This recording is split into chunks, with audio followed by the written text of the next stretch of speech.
कोल्हापूर महापालिकेच्या नळातून पांढऱ्या रंगाचं पाणी येत आहे। नळ सुरू करताच पाण्यासोबत वाफेसारखा धूरही निघतोय। पाण्याचा रंग आणि स्वरूप बदलल्यानं नागरिकांमध्ये संभ्रम निर्माण झालाय। नेमकं कारण सध्या अस्पष्ट आहे। पालिकेकडून तपासाची अपेक्षा आहे। पाणी सुरक्षित आहे का? नागरिकांनी प्रशासनाला हा सवाल उपस्थित केलाय। पुढारी न्यूजची ही एक्सक्लुझिव्ह आपण दृश्य बघू शकतोय। पाण्याचा रंग आणि स्वरूप बदललेला आहे। नागरिकांमध्ये संभ्रम निर्माण झालाय।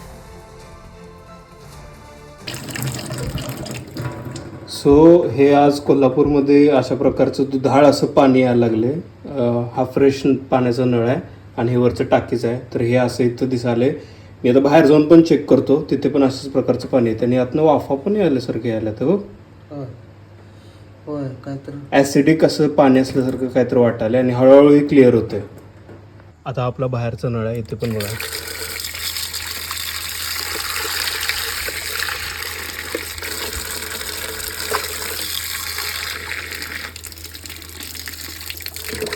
एकदम दुधाळ फेसाळ पाणी।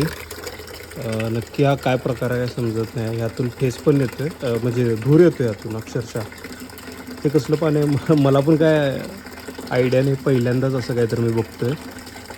सो प्लीज कोणाला काय माहीत असेल तर सांगा। कोल्हापूर महानगरपालिका पाणी पुरवठा विभाग याबद्दल काही तुमचं म्हणणं असेल तर सांगा। हे धोकादायक वगैरे आहे का नाही याबद्दल पण काही माहिती नाही।